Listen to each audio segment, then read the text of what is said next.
Everyone, আসসালামু আলাইকুম। Welcome my channel. আজকে আমি আপনাদের সাথে শেয়ার করব বিফ কাচ্চি বিরিয়ানির রেসিপি। চলুন ভিডিওটি শুরু করা যাক। আমি আজকে বিফ মাংস নিয়েছি এখানে কাচ্চি বিরিয়ানির জন্য। তো মাংসের ভেতরে আমি হলুদ গুঁড়ো, ধনিয়া গুঁড়ো, জিরে গুঁড়ো, মরিচের গুঁড়ো, মাংসের মশলা, কাচ্চি বিরিয়ানির মশলা, এলাচ, দারচিনি, তেজপাতা সব উপকরণ দিয়ে দিব। আদা রসুন পেস্ট, পেঁয়াজ পেস্ট সব উপকরণ দিয়ে পানি দিয়ে ম্যারিনেট করে আমি মাংসটা রান্না করে ফেলবো। কয়েকটা সিটি দিলে আমি একটু নামিয়ে রাখবো। তারপর এখানে আমি কতগুলো আলু বড় বড় করে কেটে রেখেছিলাম, লবণ এবং সয়া সস দিয়ে ম্যারিনেট করে রেখেছিলাম যাতে আলুটা একটু নরম হয় এবং ভিতরে ভাজার সময় সেদ্ধ হয়ে যায়। এটা আমি ভেজে সাইডে উঠিয়ে রাখবো।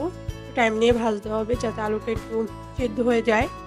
তারপর আমি একটি প্যানে পেঁয়াজ কুচি দিয়ে ভেজে নেব। পেঁয়াজ কুচি দিয়ে ভেজে নিয়ে আমার বিফ মাংসগুলো আমি ঢেলে দেবো। এটা আমি একটু ঝোল রেখেছি মাংসতে যাতে আমার রাইসটা একটু সেদ্ধ হয়ে যায় বাদবাকি, কারণ আমি রাইসটা আগেই লবণ এবং তেল দিয়ে হাফ সিদ্ধ করে রেখেছিলাম।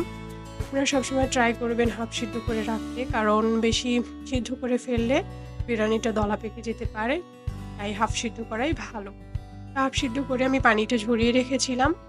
তারপর আমি রাইসগুলো এখানে দিয়ে দিচ্ছি। মাংসগুলো দিয়ে দেওয়ার পর রাইসগুলো দিয়ে দেওয়ার পর হাত দিয়ে ভালো করে নাড়াচাড়া করে মিশিয়ে নিতে হবে। সাথে মিশিয়ে নিয়ে ভালো করে এটা করতে হবে যাতে কোনো রাইস সাদা না থাকে বা দলা না থাকে, সব রাইস যেন একত্রে মিশে যায় মাংসের সাথে। কয়েক টুকরো এখানে আমি কাঁচামরিচ দিয়ে দিব। কাঁচামরিচটা দিলে ফ্লেভারটা ভালো আসে। তারপর আমি ঘি দিয়ে দিব। সব কিছু উপকরণ একসাথে মিশিয়ে আমি কিছুক্ষণ দমে রাখবো ঢেকে।